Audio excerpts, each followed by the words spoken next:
ভাই আপনি কোন চ্যানেলেতে নাইছেন?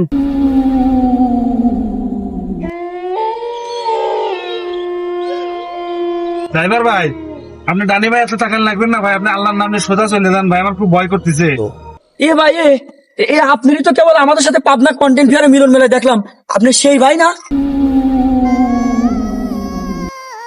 সেদিনটা ছিল অন্য সব দিনের মতো নয়। পাবনা শহরের এক বড় হলে আয়োজন করা হয়েছিল কন্টেন্ট ক্রিয়েটরদের মিলন মেলা। পাবনা জেলার নানা প্রান্ত থেকে মানুষ এসেছে, কেউ ইউটিউবার, কেউ ফেসবুকার, কেউ শর্ট ফিল্ম মেকার, আবার কেউ বা শুধু গল্পকার। মঞ্চ সাজানো, ব্যানার ঝুলছে, চারপাশে ব্যস্ততা। সমস্ত কন্টেন্ট ক্রিয়েটরদের সম্মিলিত আয়োজনেই এটি গঠিত হয়েছিল। সবাই লাইনে দাঁড়িয়ে নাম টিক দিচ্ছে, পরিচিত চেহারাগুলো একে একে হলে ঢুকছে। পরিচিত হবারই কথা, কারণ সবাই কন্টেন্ট ক্রিয়েটর, কম বেশি সবার ভিডিও সবার সামনেই আসে।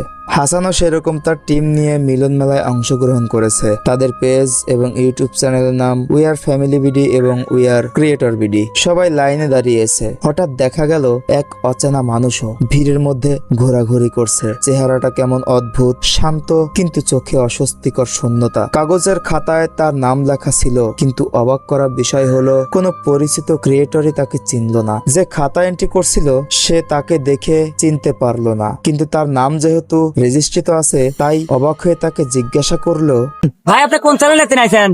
লোকটি কোনো জবাব দিল না, শুধু মৃদু হেসে খাতায় সই করলো। এন্ট্রি করা লোকটি তার এই আচরণে অবাক হয়ে গেল, কিন্তু কিছু বলে সাহস পেল না। তবে অবাক করা বিষয় হলো তার দেওয়া সাইন মনে হলো অনেক পুরাতন, মনে হচ্ছে শত শত বছরের পুরনো কলম দিয়ে লেখা, এবং সে সাইনটি করেছে কাগজের একদম মাঝখানে, নির্দিষ্ট কোনো জায়গায় নয়। লোকটি এগুলো দেখে অবাক হয়ে সামনের দিকে তাকিয়ে দেখলো সে ভিড়ের মধ্যে হারিয়ে গেছে। লোকটি ভেতরে ঢুকেই সবার থেকে আলাদা হয়ে গেল।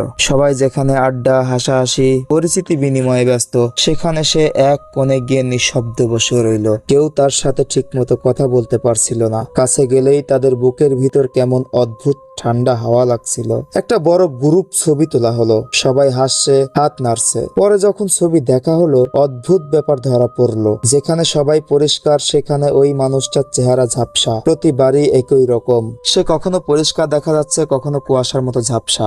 মেলার মাঝে সে একেবারেই কারো সাথে মিশছে না। কেউ প্রশ্ন করলে ছোট ছোট উত্তর দেয়, আবার কখনো দেয় না। তাই সবাই তাকে এড়িয়েই চলতে লাগলো। সব সময় যেন চেয়ারে বসে নীরবে তাকিয়ে আছে কোথাও। অনেকের মনে হচ্ছিল লোকটা যেন আমাদের মাঝেই আছে, অথচ নেই। ধীরে ধীরে হলের পরিবেশটাও কেমন যেন ভারী হয়ে উঠলো। বাতাস যেন থমকে আছে। কিছু মানুষ অকারণেই অস্বস্তি অনুভব করলো। কারো গা শিরশির করছে, কারো গায়ে কাটা দিচ্ছে, কেউ খোলাখুলি কিছু বলছে না। হাসান তার টিমের সাথে বসে প্রোগ্রাম উপভোগ করছিল। হঠাৎ সে এবং তার টিমের একজন সদস্য পেছনে তাকাতেই চমকে উঠলো, কারণ পিছে তাকানোর সাথে সাথে পুরো হলের বিদ্যুৎ চলে গেল এবং হল রুম কালো অন্ধকারে ঢেকে গেল। তারা দেখলো সেই লোকটা একদম পিছে বসে আছে এবং অদ্ভুত ভাবে তাদের দিকে তাকিয়ে আছে। মুহূর্তের মধ্যেই তার চোখ জোড়া জ্বলে উঠলো এবং চোখের পলকেই সে অদৃশ্য হয়ে গেল। এই দেখে তারা চমকে উঠলো। পুরো হল রুমের পরিবেশ থমথমে। হাসান এবং তার সদস্য বিষয়টি কাকতালীয় ভেবে প্রোগ্রামে মন দিল, কিন্তু তখনও বিদ্যুৎ আসেনি, শুধু স্টেজে আইপিএস এর আলো জ্বলছিল। যাই হোক, একটা সময় পর বিদ্যুৎ আসলো, পরিবেশ স্বাভাবিক হলো। তারপর প্রোগ্রাম এক পর্যায়ে শেষ হলো। বাহিরে বৃষ্টি শুরু হয়ে গিয়েছিল। যে যার মতো পারছে বিদায় নিয়ে বাড়ির পথ ধরছে। হাসান এবং তার টিম যেহেতু মাইক্রো নিয়ে এসেছিল, তাই তারা বিদায় নেওয়ার পর বাড়ি ফেরার জন্য গেটের বাইরে এসে দাঁড়ালো। বৃষ্টি ভালোই হচ্ছিল। বৃষ্টি শুরু হয়েছে, দুপুর যে খাওয়া খাইছি এমন গাড়িতে তুলতেছো না, কি যে করি বুঝতেছি না। তো যাওয়াই সমস্যা হয়ে গেল। কালো ভাই অমনি গাড়ি ছোট তো যাওয়াই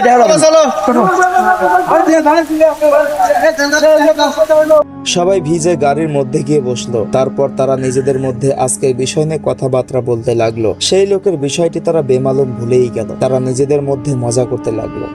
সবাই এত মজা মাস্তি করতেছো, রাস্তা আমার সামনে ভয়ঙ্কর। ডিজিটাল যুগে এসে ভূতের বাইরে আসছি, শালার পাগল। ভাই, আপনারা তো মজা করেন না, এই রাস্তা কিন্তু খুবই ভয়ঙ্কর। হঠাৎ দেখা গেল সাদা কাপড় পরা এক লোক গাড়ির সাথে সাথেই পিছন ফিরে তাদের সামনে দিয়ে দৌড়ে দৌড়ে গাড়ির সাথে সাথে এগিয়ে যাচ্ছে। এই দেখে ড্রাইভার অনেক ঘাবড়ে গেল এবং তাদেরকে উদ্দেশ্য করে বলল, ভাই, বলতে না বলতে দেখেন ওই যে সাদা কাপড় পরে কে যেন দাঁড়ায়। ওকে ড্রাইভার ভাই, তাড়াতাড়ি এই ভৌতিক রাস্তা পার করো। ড্রাইভার ভাই, আপনি ডানি ভাই এত টাকা লাগবেন না ভাই, আপনি আল্লাহর নামে সোজা চলে যান ভাই, আমার খুব ভয় করতেছে। তারপর গাড়ির পাশ কাটিয়ে বেরিয়ে গেল, স্বাভাবিকভাবেই চলতে লাগলো। এমন সময় হঠাৎ গাড়ি একটা প্রচন্ড ঝাঁকি খেলো। সবাই ভেবেছিল ঠিক হয়ে গেছে, কিন্তু ড্রাইভার ভাবলো নিশ্চয়ই কোনো গন্ডগোল আছে, না হলে এরকম হবার কথা না। তবুও ড্রাইভার সবকিছু ভোলার চেষ্টা করলো এবং স্বাভাবিকভাবেই গাড়ি চালানোর চেষ্টা করলো। সবাই ভেবেছিল সবকিছু ঠিক হয়ে গেছে, কিন্তু সামনে তাদের জন্য যা অপেক্ষা করছিল তারা তা মোটেও বুঝতে পারেনি। কিছু দূর আগাতেই গাড়ি প্রচন্ড ঝাঁকি দিয়ে আবার থেমে যায়। সবাই বেশ অবাক হয়ে যায়, কারণ গাড়ি এভাবে থেমে যাবে কেন। ড্রাইভারও অবাক হয়ে গেল, কারণ তার গাড়ি সম্পূর্ণ ভালো ছিল। সে তাদেরকে উদ্দেশ্য করে বলল, ভাই আমার গাড়ি তো থেমে গেল, হঠাৎ করে বুঝলাম না কি হয়েছে। সত্যি আমার গাড়ি তো ভালো ছিল, থেমে গেল কেন? আচ্ছা ঠিক আছে ভাই, বিষয়টা আমরা দেখতেছি। সবাই দৌড়ে গাড়ির বাইরে নেমে এলো, কিন্তু বাইরে নামতেই তারা দেখে একদম ফাঁকা অপরিচিত একটি জায়গায় এসে পৌঁছাইছে। তারা অবাক হয়ে যায় এবং চারপাশে ভালোভাবে দেখতে থাকে। হঠাৎ তারা পিছে ফিরে দেখে সেই লোকটি তাদের পিছে দাঁড়িয়ে। তারা সবাই ঘাবড়ে যায় এবং চমকে ওঠে, ভয় পেয়ে যায়। তারপর হাসান সেই লোকটিকে উদ্দেশ্য করে বলল, এ ভাই আপনি তো কেবল আমাদের সাথে পাবনা কন্টেন্ট ফেয়ারে মিলন মেলায় দেখলাম, আপনি সেই ভাই না? আর আপনি মাঝ রাস্তায় এভাবে দাদা আমাদের গাড়ি থামাই দিলেন কে? আমরা বাড়ি যাবো না। লোকটা কোনো উত্তর দেয় না, শুধু নিচের দিকে তাকিয়ে দাঁড়িয়ে থাকে। তার শরীর থেকে বেরোচ্ছে এক ধরনের আলোর ঝিলিক, অদ্ভুত গন্ধ, না ঘামের না আতরের, কেমন যেন মাটি ভেজা গন্ধ। লোকটি মুখ তুলে এবার তাকালো। আস্তে আস্তে তাকানোর পর দেখা গেল চোখ লাল, যেন আগুনের লালচে আভা, ঠোঁটে অদ্ভুত হাসি। তারপর সেই লোকরূপী জিনিসটি তাদেরকে উদ্দেশ্য করে বলল, তোমাদের সবগুলোকে সাইজ করার জন্য আমি এই জায়গা দাঁড়াইছি। তোমাদের সবগুলোকে সাইজ করার জন্য আমি সেই মিলন মেলায় গেছিলাম। তোমরা ভালো কাজকাম করা বাদ দিয়ে উল্টা পাল্টা কাজকাম করার জন্য তোমরা নামাজ কালাম বাদ দিয়ে সে সমস্ত জায়গায় যাও, আর রাত করে যারা বাড়ি ফেরে তারা আমাদেরই অংশ হয়। যাই হোক, এবারের মতো সবাইকে ছেড়ে দিলাম। পরবর্তী সময় থেকে সবাই ভালোভাবে চলবা, ভালো কাজে সময় ব্যয় করবা, আর এই সমস্ত জায়গায় গেলেও তোমাদের ভালো কাজগুলো বজায় রাখবা। আসি। এই বলে সেই জিনিসটা অদৃশ্য হয়ে গেল। সবাই খুব ভয় পেয়ে গেল এবং দ্রুত গিয়ে গাড়িতে উঠে বসলো। অবাক করা ব্যাপার, এবার গাড়ি আর কোনো সমস্যা হয় না, ভালোভাবেই চলতে শুরু করলো। তাদের সবার চোখে মুখে এক ধরনের আতঙ্ক। তারা বুঝতে পারে না এই মিলন মেলার আনন্দ এভাবে আতঙ্কে পরিণত হবে, এবং এই রহস্যেও তাদের কাছে কোনো সমাধান হয় না। তাদের কাছে সবকিছুই কল্পনা মনে হতে থাকে। তারপর তারা তাদের ভুল বুঝতে পারলো। তারা জানতে পারলো এটি ছিল তাদের জন্য একটি সতর্ক বার্তা। হাসান তাদের টিমের উদ্দেশ্য করে বলল, আল্লাহ যেন তাদেরকে ক্ষমা করে দেয়, কারণ তারা নামাজ কালাম বাদ দিয়ে রাত করে বাড়ি ফিরছে। নামাজ ফেলে তারা আনন্দময় মুহূর্তে ছিল, তাই তারা বুঝতে পারলো জীবনের প্রতিটি মুহূর্ত বা কাজের ক্ষেত্রেই নামাজের গুরুত্ব সবার আগে। তারা এটা বেমালুম ভুলেই আনন্দ করেছিল, তাই হয়তো কোনো জিন তাদের জন্য এভাবে সতর্ক বার্তা দিয়ে গেল। তারা তাদের ভুল বুঝতে পারলো, গাড়ি ছুটে চললো তাদের গন্তব্যের দিকে।